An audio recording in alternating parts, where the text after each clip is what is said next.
어느 날 길을 걷다가 발밑에 구멍이 뻥 뚫리거나 운전을 하는데 도로가 움푹 꺼진다면 어떻게 될까요?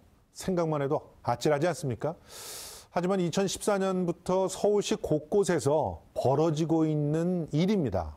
새로운 도시재난으로 또 떠오른 도로 함몰, 그 원인은 무엇이고 또 서울시의 대책은 무엇인지 자세한 얘기 나눠보도록 하겠습니다.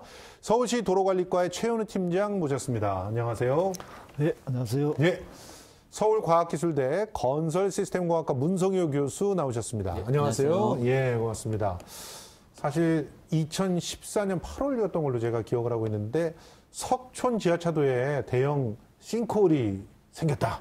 그래가지고 뭐 사회적 이슈가 아주 뜨겁지 않았습니까? 그래서 아마도 이때가 그 도로 함몰의 심각성을 최초로 인지한 사례가 아니었나 이렇게 생각이 드는데요. 어떻게 네, 보십니까? 예. 맞습니다. 정확하게 말하자면 2014년 6월 말 그쯤에 제2 롯데월드가 한참 공사 중이었죠. 그 옆 석촌 지하차도 주변 인근 도로에서 저희들이 통상적으로 도로 치마라고 하는 포장층 파손이 치마 현상이 생겼는데 이것을 그 당시 국민일보에서 싱크홀로 이렇게 표현을 하면서 시민 불안감이 굉장히 커진 그런 시기였죠. 그게 이제 최초로 싱크홀을 우리 시민들이 용어를 알게 된 시기였고 그것이 이제 그 중에 여러 번 크고 작은 함몰이 일어나면서 결국 8월 5일 석촌 지하차도에서 대형 도로 함몰이 발생했습니다. 이것을 계기로 저희들이 이제 싱크홀이 아닌 정확한 원인을 알아내고 또 이것을 대응하는 방법을 생각해서 대책을 수립하면서 국가적으로 대책을 마련하는 계기가 되었고 또 전국의 우리나라 국민들이 도로 함몰이 뭔지 싱크홀이 뭔지를 알게 되는 첫 계기가 되었습니다. 예, 사실 뭐 그때 당시에 싱크홀이라고 하는 말이 너무 많이 알려지면서 인터넷에서 너도 나도 싱크홀 검색해보고 그러다 보니까 뭐 어마어마한 구멍이 뚫리는 이런 사진들과 동영상들이 보여지면서 굉장히 공포에 떨었던 때 기억이 나거든요. 근데 사실은 이 싱크홀하고 도로 함몰하고는 좀 차이가 나는 거죠. 그 용어를 좀 정리를 좀 해주세요. 예, 이제 그 말씀하신 그 싱크홀 같은 경우는 이제 그 자연에 있어서 이제 석회암 지대가 일반적으로 이제 싱크홀이 발생하는데요. 원인은 이제 지하수위가 계속 유입되고 변동에 의해서 석회암이 녹아납니다.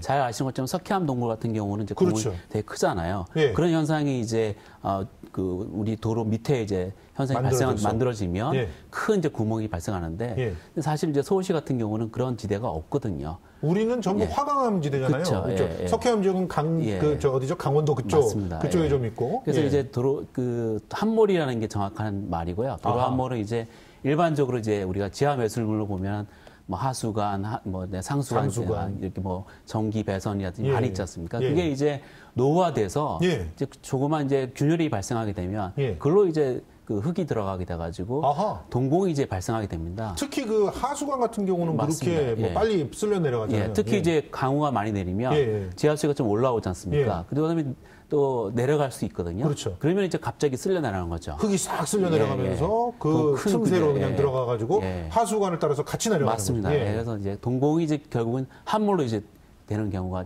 이제 빈번하게 발생하고 있습니다. 그러니까 뭐 저기 이제 도표가 나오는데 싱크홀은 이제 좀 완전히 자연 구조적인 그런 거대한 구멍이 생기는 거 이런 것들이고 우리는 보통 이제 도로 함몰이다라고 얘기되는 거고 또 도로가 함몰되기 직전에 밑에 있는 그 뭐랄까 구멍 맞습니다. 숨겨져 있는 구멍을 동공이라고 하고 또 집안치마라고 하면 집안 자체가 아래로 처지는 현상을 말하는 거고 포트홀은 포장도로의 아스팔트 혼합물이 딱 깨지는 것. 사실은 저 포트홀이 굉장히 자주 일어나잖아요. 그래서 뭐 지나다닐 때 뭐 갑자기 차가 덜컹하는 현상이 일어나서 깜짝 놀라서 보면은 구멍이 요만한 게 뚫려 있어가지고 그런 것들을 못 봐서 이제 문제가 되기도 하는 그런 건데 자, 저런 용어를 좀 정확하게 알고 써야 되겠는데요.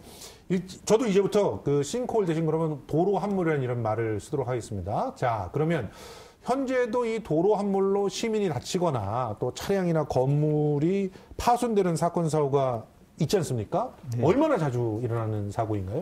도로 함몰은 저희들이 이제 그 2014년 8월 달에 관리 대책을 수립하고 도로화물이라는 용어를 새로 만들어서 예. 조사 양식을 정확하게 우리가 만든 다음에 예. 15년 1월부터 수집하게 됐고요. 예. 지금까지 이제 현재까지 보면 연간 한 62건 정도 발생하고 아하, 있고 예. 하루에 한 5건 예. 정도 발생하고 있습니다. 예.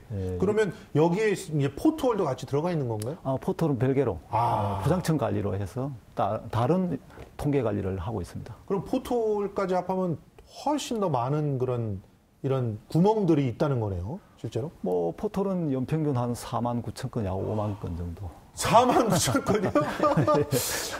잠깐만. 이거 굉장히 차 몰고 다니실 때 조심하셔야 될 것 같아요. 일단 우리가 지금 도로 함몰은 굉장히 좀 그래도 일정한 규모, 한 1m 정도? 이렇게. 1.5m 정도. 1.5m 정도 이렇게 구멍이 뻥 뚫리는 거라서 차가 푹 들어갈 수도 있는 거지만 포트홀 같은 경우는 이제 작게 구멍이 뚫리니까 되게 사실은. 뭐 포털 같은 경우에는 자동차 펑크 정도도 그렇죠. 나기가 좀 어렵습니다. 사실은. 그래요? 예. 어느 정도 아스팔트가 밑에 충진이 돼 있기 때문에 예. 많은 그 피해는 큰 피해는 그렇게 없습니다. 아, 그래요?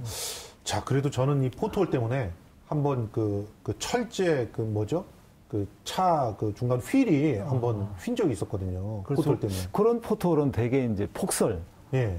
폭설이 내린 다음 날 예. 깊이 패이는 경우가 있습니다. 예. 그게 한 지름 한 30에서 50cm 정도 되는 그런 포트홀인데 예. 그건 저도 경험한 바가 있는데 예. 펑크를 한번 당한 그렇습니다. 사례가 있습니다. 그러니까 포트홀, 또 도로 함몰 다 이제 조심해야 될 것들인데, 자, 국내에서 이렇게 그 싱크홀은 발생할 확률이 적어요. 예. 특히나 뭐 강원도 일부 지역이 아니면. 네. 그런데 도로 함몰은 꽤 많이 나오고 있단 말이에요. 네, 지금 예. 포트홀은 4만 건이 넘는다 그랬지만 도로 함몰만 해도 연평균 60건이 넘습니다. 예, 62건. 예. 그러면 굉장히 많이 나오는 건데 예. 가장 큰 원인이 뭡니까? 일단 이제 서울시가 이제 그 옛날부터 이제 그 기반 시설로 이래 가지고 예. 하수관거, 우수관거를 이제 많이 매설하게 되고 예, 예. 그 사용이 이제 지금 40년이 되고 있지 않습니까? 예, 특히 이제 30년이 넘어가는 거 같은 경우는 그 콘크리트 구조물인데도 이게 그 나중에 노후되면 깨지기 시작합니다. 그렇죠. 예. 예. 그러면 이제 깨지는 그 틈새에 이제 구멍이 좀 조그맣게 생겼다가 나중에는 이제 점점 커져가는. 예. 그러니까 아까 말씀하신 것처럼 이제 갑자기 비가 많이 내린다고 그러면은 이제 흙과 함께 흙까지 더불어서. 쓸려 내려가지고. 네, 쓸려 내려. 그런 게 이제 그 최근에 62건 앞으로 계속 이제 증가될 수 있는 밖에 없는 거는 여지가 이제 있는 거죠. 왜냐하면 예. 기반 시설이 계속 노후화되고 있거든요. 예. 지금 그러니까 매설관의 손상이 가장 큰 그런 퍼센테이지를 차지한다는 맞습니다. 거군요. 우리 저 CG를 한번 좀 보여주셨으면 좋겠는데, 예, 64%나 되네요. 아. 그리고 굴착한 다음에 복구를 잘 안 했을 때, 그래서 그게 뭐 꺼진다고 하는 게 25%, 또 공사 중에 관리가 미흡한 게 11%, 이렇게 도로 함몰이 발생이 된다는 건데. 자, 그러면 노후화된 그 하수 그 관로, 이게 그 정확하게 그 어떤 경로를 통해서 그 구멍이 나게끔 하는 겁니까? 그림을 보면서 한번 설명을 해주시면 좋겠는데요. 예. 예, 보시는 바와 같이 이제 그 처음에는 이제 그 보시는 것처럼 그 크랙이 이제 나가지 않습니까? 이제 예. 하수관거에 예. 크랙이 나가면 이제 그 아까 말씀드린 것처럼 이제 그 우수바지가 옆에 있지 않습니까? 예. 우수바지가 이제 있고 그다음에 이제 지하수위가 좀 올라갈 수밖에 없습니다. 그렇죠. 비가 많이 내려면. 예. 그럼 이제 그 비라는 게 이제 유동성을 이제 높여줍니다. 예. 흙이 이제 쉽게 유동할 수 있게. 예. 그래서 보시는 것처럼 이제 그 틈새로 이제 그 흙이 유동돼 가지고 안에 하수관거로 이제 유입되는. 그래서 결국은 이제 그 한강으로 빠져나갈 수 있는 여건이 예. 됩니다. 그래서 처음에 이제 동공은 생겼다가 예. 동공 사이즈가 이제 점점 커가는 거죠. 아. 커가다가 어느 정도 이제 그 위에 다니는 이제 교통하중이 있을 거 아닙니까? 교통하중이 어느 정도 이제 크게 영향을 미칠 수 있는 구멍이 되면 예. 그 다음에 이제 꺼지기 시작하는 거죠. 그게 이제 도로 함몰입니다. 가끔 가다가 그 하수관이 비가 심하게 왔을 때 막히기도 해가지고 역류가 되고 이런 것들도 많이 봤었는데, 저런 것들도 흙이 갑자기 쓸려 내려가면 또 막히는 그런 현상들도 있어서 역류도 되겠고, 아무튼 이 노후된 하수관이 굉장히 큰 문제네요. 그러면 팀장님, 이 노후된 하수관로 서울 시내가 얼마나 되는 겁니까?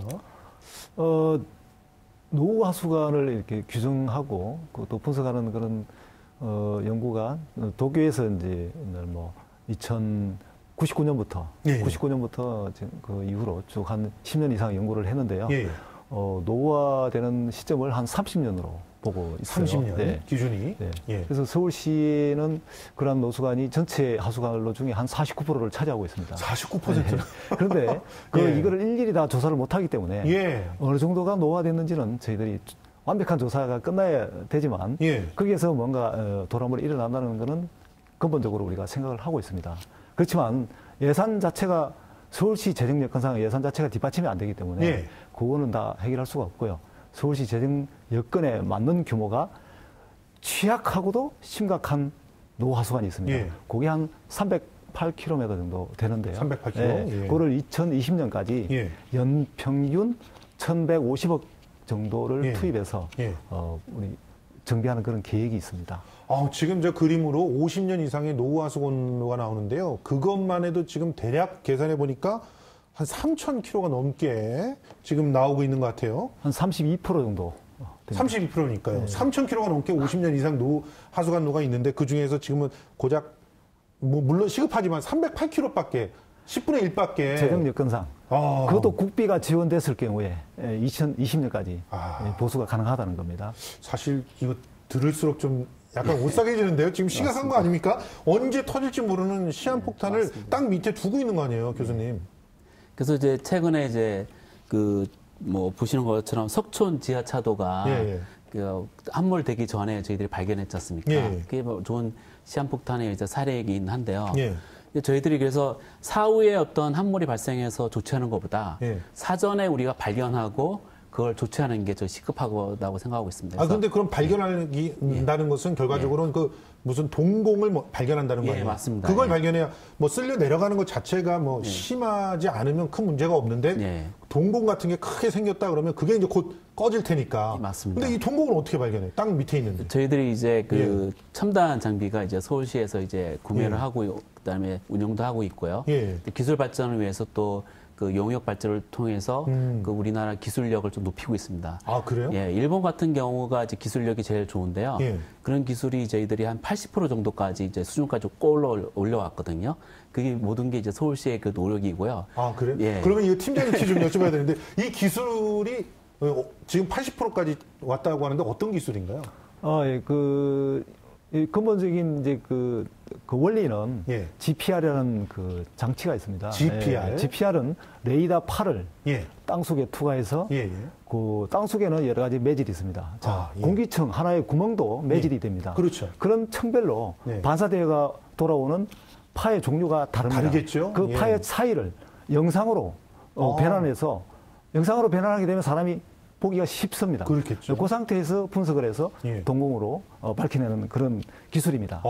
그게 정말해서 이제 GPR 탐사 기술이라고 하는데요. 이걸 서울시가 2014년 12월 제작을 착수해가지고 15년 12월에 자체 설계에 의해서 탐사 장비를 만들었죠. 그리고 민간 용역도 저희들이 이제 그런 메커니즘을 가지고 우리 순수하게 서울시 기술로 그런 여러 가지 도람물 대응 메커니즘을 만들어가지고 15년 7월부터 민간 용역도 발주를 해서 일본에 이러한 기술들이 전 세계적으로 가장 우수한 기술을 보유하고 있습니다. 그래서 민간업자들이 일본 기술을 학습할 수 있도록 우리가 발주를 통해서 계속 요구를 했고 또 우리 나름대로 센터에서 우리 서울시 도로포장연구센터에서 자체 제작한 동공 탐사 장비를 가지고 계속 테스트베드를 시행하고 또 한국전자통신연구원, 세종대, 외국의 학교들과 공동으로 연구를 해서 탐사 속도, 또 탐사 해상도, 자동 분석 프로그램을 계속 개발하면서 민간업자에게 이양도 하고 있습니다. 그래서 지금 거의 세계적인 수준의 기술을 갖다 확보했다고 볼 수 있겠군요. 그진 일본 기술의 한 90% 정도까지. 90%까지? 그리고 일본 업체들도 두려워하고 있습니다. 그러면 그 성과가 대단했을 것 같은데 어느 정도 성과가 났나요, 지금? 지금 2014년 12월 동공 탐사 기술을 국내 최초로 도입해서 그 서울시에서 도입했죠. 그리고 지금까지 동공을 발견한 개수가 무려 1,900개 정도입니다. 이것은 서울시 도로 약 한 4,000km를 탐사한 결과이고요. 이것을 1차로 기준으로 쭉 차가 주행을 했을 때 2km당 구멍이 하나씩 발견되는 그런 분포를 가지고 있습니다. 하나씩 굉장히 섬찟한 얘기를 팀장님께서는 좀 굉장히 편안하게 얘기를 해주시고 있는데 물론 이 동공이 있다고 해서 지금 당장 문제가 생긴다는 건 아니겠죠. 그러니까 1,900개가 넘는 지금 보니까 지금 보통 5,000km 정도를 전부 탐사를 했네요. 자체 탐사, 용역 탐사를 통해서 4,000km입니다. 예, 4,000km 정도요. 그래서 지금 발견해낸 것들이 1,900개 정도의 동공을 발견을 했다. 이 동공 탐사 장비의 실력도 대단하지만 서울시가 꾸준히 이렇게 또 투자를 하고 노력을 해서 얻은 성과도 대단하다고 생각이 됩니다. 그런데 자, 동공은 찾아냈어요. 그런데 이제 찾아낸 걸로 끝나면 아니잖아요. 동공도 어떻게 메꾸기도 해야 되겠고, 그리고 일단 동공을 발생시키는 노하수관로와 그런 잘못된 설비들, 이걸 바로 보수를 해야 될 텐데, 근데 지금 바로 정비를 하지 않으면은 위험이 계속 증가될 거 아닙니까? 맞습니다. 예. 어느 정도로 증가돼요? 근데 일단 이제 우리가 이제 가까운 일본 사례를 예를 들면요. 걔네들이 이제 동공 탐사를 이제 2004년부터 시작했습니다. 근데 이제 그 초기에는 2004년도에 1,000건 정도 이제 발생했는데 이제 50년 뒤인 2054년도에는 그게 50배 정도 14배죠. 죄송합니다. 14배 정도가 증가한다는 이제 그 추세를 볼 수가 있습니다. 50년 후에는 14배? 지금 당장 정비를 하지 않으면? 그래서 우리나라도 이렇게 60몇 건으로 나오긴 하지만 나중에 돼서는 그 기하급수적으로 늘어갈 수 있는 여건이 있습니다. 자, 그래서 지금 서울시에서 계속적으로 노후 하수관로를 보수하려고 하는데 아까 잠깐 말씀하셨지만 국가에서 지원해주지 않으면 힘들다고 말씀하셨잖아요. 지금 상황이 어느 정도이기 때문에 그렇습니까? 아까도 말씀드렸지만 가장 심각한 취약하고도 지금 교체하지 않으면 안 되는 그런 노후 하수관로가 지금 308km 정도 존재해 있고 서울시 재정 여건상 국비가 30% 지원되더라도 2020년까지 이거를 보수를 해야 됩니다. 그래서 서울시는 적극적으로 이거를 보수하려고 하고 있고 그 외에 일반적으로 아까 말씀드렸듯이 30년 이후가 되면 노후화가 된다고 말씀드렸지 않습니까? 그렇죠. 통상 하수관은 다른 어떤 관로보다 오염된 물질 그렇죠. 그런 것들이 들어있기 때문에 노후화가 다른 것보다 빠르다고 봐야 되겠죠. 그래서 그런 심각한 노후 관로가 이 취약한 것 빼고 그 심각한 관로가 저희들이 이제 계획하기로 아직까지 끝은 언제인지는 모르지만은 30년 이후에 노후화된 거를 개량하는 거를 저희도 적어도 한 2조 정도 예산을 저희들이 생각하고 있고 그것을 연차적으로 개량하는 잠재적인 계획은 가지고 있습니다. 아니, 그러면 천문학적인 예산이라고 봐야 되죠. 어느 정도 그거를 규모로 말씀드리기는 좀 어렵고 재정 여건상 그 정도 투자를 해야 된다는 게 이제 서울시 입장. 그러면 예산 확보를 위해서 정확한 실태 조사가 좀 필요할 것 같은데, 근데 지금 정부하고 지자체 간에 서로 통계가 좀 다르다면서요. 그러니까 정부에서는 이런 부분들의 심각성을 잘 인정하지 않고 있는 그런 모습들이 좀 보이는데 왜 그런 건가요, 지금? 서울시에서는 도로 한 번이 나서 이거를 그냥 두지는 않습니다. 그러니까 보수를 하게 됩니다. 보수를 하게 되면 그게 다 공사대장에 정리가 되죠. 그 정확한 자료를 가지고 중앙정부에다가 제출을 하게 됩니다. 그런데 중앙정부에서는 이것을 자체 분석할 때 사진이 없다든지 그다음에 사설 관로 즉 가정으로 들어가는 관로가 있습니다. 그건 이제 주인들이 하고 있는데 그런 데서 발생한 화물 사건 사고는 제외를 하고 있습니다. 그래서 서울시하고 많이 다른 숫자가 나오고 있습니다. 아니, 그러면 지금 현재 이 도시 노후화에 대응하기 위해서 준비를 하고 또 거기에 대한 어떤 전략들을 내는 것은 정부와 지자체가 같이 보조를 잘 맞춰서 해야 되는데 이 통계가 서로가 다르다 이러면 좀 심각한 문제가 있을 것 같거든요. 정부 차원에서의 어떤 지원이나 이런 것들 어떻게 앞으로 따내게 되나요? 지금 올해의 경우도 예산이 한 푼도 책정돼 있지 않다면서요? 예, 내년에도 물론 예산안이 7월부터 이제 준비를 하는데 지금 국가에서 편성을 안 한 그런 내년 예산까지도 편성을 안 한 상태인데 아까 말씀하신 바와 같이 통계 자료가 국가에서 책정하는 통계 자료가 적고 그렇기 때문에 아마 그런 자료들이 예산 편성하는데 기초 자료가 되기 때문에 아마 그런 건수가 노후 하수관에서 적기 때문에 고려를 하지 않는 것 아닌가 그런 생각이 좀 듭니다. 아니 결과적으로 이렇게 되면은 뭐 막말로 뭐 하수관 터지거나 뭐 이런 일들이 벌어지지 않는 한 보수를 안 한다는 얘기 아닙니까? 이렇게 되면은 시민들은 계속적으로 불안해하실 거 아닙니까? 네. 그럼 국가에 어떤 식으로 이런 걸 요청을 해야 되나요? 결국은 이제 아까 팀장님께서 말씀하신 2조억이라는 그 큰 액수가 이제 필요한데 이걸 이제 아까 연차적으로 이제 계획을 하고 계시잖아요. 그래서 지금 이제 그 DPR이라는 어떤 동공 탐사 장비를 활용하고 있고, 그래서 이제 단계를 이제 4단계로 구분하였습니다. 4단계로? 그래서 긴급 보수 같은 경우는 빨리 조치를 해야 되고요. 그 주의사항, 뭐, 우선 이제 보수할 경우는 이제 우리가 차후에 이제 보수하더라도 단계별로 좀 이렇게 예산을 투입하고, 그리고 말씀하신 것처럼 중앙정부에다 이제 이런 지자체의 어려움을 계속 호소를 한 다음에 국민적으로 이제 어느 정도 저희들이 그 여론적으로 우리가 그 주목을 받도록 노력을 해야 되는 어떤 그런 실정입니다. 예. 지금 우리가 1년에 1,150억씩 이렇게 쓴다고 했잖아요. 그 팀장님. 네. 근데 그 안에도 중앙정부의 지원금이 한 30% 들어가 있다면서요? 네, 그렇죠. 네. 근데 그게 예산에 지금 들어와 있지 않으면 1,150억도 못 쓰는 거 아닙니까, 지금?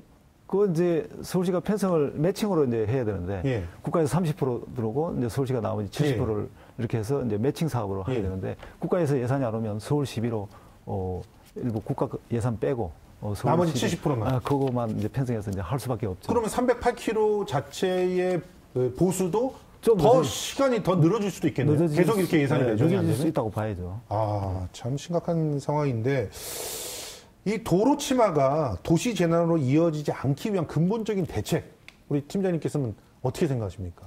우선 저희들이 그 2014년 8월 달에 5가지 주요 대책을 발표를 했습니다. 맨 먼저 지금 가장 적은 예산으로 효과가 큰 동공 탐사 사업이 있고, 그다음에 이제 노후 하수관 정비, 그다음에 이제 지하수 및 굴착 공사장 관리 강화, 그다음에 인적 역량 강화, 이렇게 해서 이제 5개의 대책을 추진해 왔는데 그 중에서 하수관 정비 사업이 예정대로 못 되고 있고, 그만큼 거기에는 큰 돈이 들어가기 때문에 지금 지연되고 있습니다. 다른 이런 그 사업들은 이제 성공적으로 잘 되고 있고, 특히 동공 탐사 사업은 노후 하수관을 정비해서 시기를 잃는 그것보다도 더 큰 효과를 내고 있는데요. 이미 우리가 밑에 지하에서 보이지 않는 이런 것들을 이미 돌아물이 발생되기 전에 미리 찾아내는 그런 작업을 했기 때문에 지금 보시면은 1년에 60여 건의 함몰이 발생한다면 저희들이 지금 한 2년간 실제로 동공 찾은 연수가 2년인데요. 약 1,900건을 찾았지 않습니까? 그렇죠. 그러면 미래에 함몰로 이어질 그런 것들을 사전에 지금 제거를 했습니다. 그러면 앞으로 당분간은 노후 하수관이 개량되는 그 시기까지는 언젠지는 모르지만 그 시기까지는 안전하다고 봐야 되겠죠. 이미 찾은 상태이기 때문에 찾아서 이제 복구를 계속 하고 있고, 지금도 계속 찾고 있기 때문에 한 70% 정도는 복구가 된 상태고, 나머지는 계속 찾고 있기 때문에 계속 이제 복구를 해가고 있는 중이죠. 아, 거기도 참 막대한 예산이 또 들어가겠네요. 거기는 뭐 하수관 사업에 비해서는 저희들이 한 80억 원 정도 투입을 했는데, 하수관 사업이 아까 전체 30년 이상 2조 원 든다 그랬고요. 그렇죠. 308km에 대해서 4,500억 원이 들어갑니다. 거기에 비하면 10분의 1도 안 되죠. 야, 정말 이 동공 탐사 작업이 안 됐으면 어땠을까? 진짜 섬찟한 그런 생각이 듭니다. 그나마 서울시가 아주 선도적으로 잘 그 조치를 해서 적은 예산으로 그래도 많은 위험을 갖다 좀 줄인 것 같다는 생각은 듭니다. 그렇지만 근본적인 문제가 해결되고 있지 않기 때문에 이 근본적인 해결책, 교수님께서는 어떤 대책이 있다고 생각하십니까? 아까 이제 그 2조라는 그 예산은 필요한 예산이고, 그걸 어떻게 잘 서울시가 확보하는 게 이제 제일 관건인 것 같고요. 그 다음에 아까 뭐 말씀하신 것처럼 저희들이 동공 탐사를 통해서, 그 다음에 그 긴급하게 보수가 필요한 구간은 이제 그 하수 강구가 이제 좀 할 때 보수하는 게 낫지. 그렇죠. 크게 발생한 그 균열을 보수하기는 어마어마한 돈이 들지 않습니까? 그렇죠. 그래서 사전 예방하는 게 제일 서울시가 우선적으로 해야 되지 않을까 싶습니다. 예, 고맙습니다. 뭐 한때는 이 동공을 가지고 무슨 땅굴이네 뭐 하면서 유언비어를 퍼뜨리는 사람들도 많았는데, 이제 구멍이 있다라고 하는 건 사실이고 그걸 서울시가 계속적으로 관리하고 있으니까 구멍을 만드는 그 노후된 설비들을 빨리 좀 정부와 함께 개선해 나갔으면 좋겠습니다. 지금까지 서울시 도시관리과 최현우 팀장, 그리고 서울과학기술대 건설시스템공학과 문성호 교수와 함께 이 자리 가졌습니다. 오늘 말씀 고맙습니다. 네, 고맙습니다. 감사합니다.